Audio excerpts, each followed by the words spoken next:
ঠাকুরগাঁওয়ের পীরগঞ্জে ৩০ জন প্রতিবন্ধী বয়স্ক সড়ক দুর্ঘটনায় আহত ব্যক্তির মাঝে বিনামূল্যে হুইলচেয়ার বিতরণ করা হয়েছে।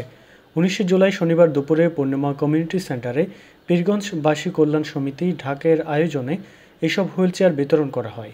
ইমপ্যাক্ট ইনিশিয়েটিভ এর সহযোগিতায় পীরগঞ্জবাসী কল্যাণ সমিতি ঢাকের সাংগঠনিক সম্পাদক আব্দুল্লাহ মাসুদের সঞ্চালনায় হুইলচেয়ার বিতরণ সভায় বক্তব্য দেন উপজেলা নির্বাহী অফিসার রকিবুল ইসলাম, সরকারি কলেজের অধ্যক্ষ প্রফেসর বদরুল হুদা, সহকারী পুলিশ সুপার আব্দুল হাই সরকার, সমাজ সেবা কর্মকর্তা রফিকুল ইসলাম, পীরগঞ্জ প্রেস ক্লাবের সভাপতি জয়নাল আবেদিন বাবুল, সাধারণ সম্পাদক নসরত খোদা রানা প্রমুখ।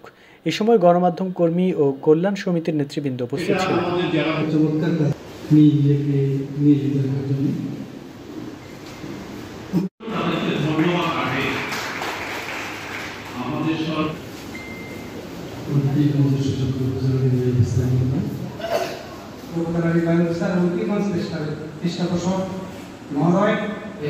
কর্মকর্তা মহোদয় রয়েছেন, পীরগঞ্জ সরকারি কলেজের অধ্যক্ষ মহোদয়।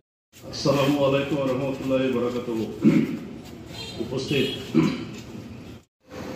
আচ্ছা, আমরা লাস্ট একটা প্রজেক্ট নতুন শুরু করছি ভারসাম্য। জি বলেন। আমরা প্রতিবন্ধী হুইলচেয়ার বা ভালো চলছি, ভালো লাগছে।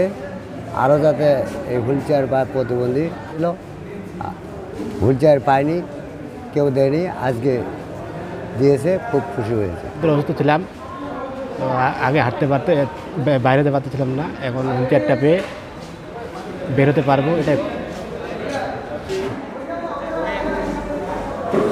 অল্প পরে আসে বেশি নয়, এটা ১.৫ বছর ধরে হুইলচেয়ার আমাকে ভালো লাগতেছে। আমি দোয়া করি সমিতি, তাই এই কমিটি সমিতি উপজেলার যারা ঢাকাস্থ পীরগঞ্জ উপজেলাবাসী তাদের যে সমিতি, সেই সমিতি কর্তৃক আয়োজিত এখানে আমরা ৩০ জনের মধ্যে আমরা হুইল চেয়ার বিতরণ করছে।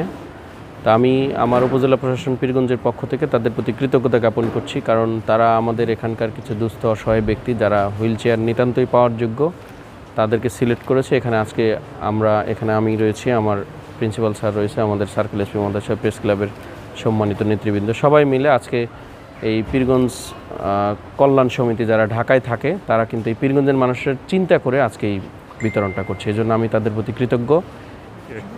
আর আমি আরও শুভেচ্ছা জানাচ্ছি যে আজকের এই প্রজেক্টের ইমপ্যাক্ট ইনিশিয়েটিভ যে নিয়ে এসেছিল আমাদের তারেক জাহিদ, আমার বন্ধু, তাকে আমি বিশেষভাবে কৃতজ্ঞতা জানাচ্ছি। তার কারণে আজকে আমরা এই হুইলচেয়ারগুলো দিতে পারতেছি।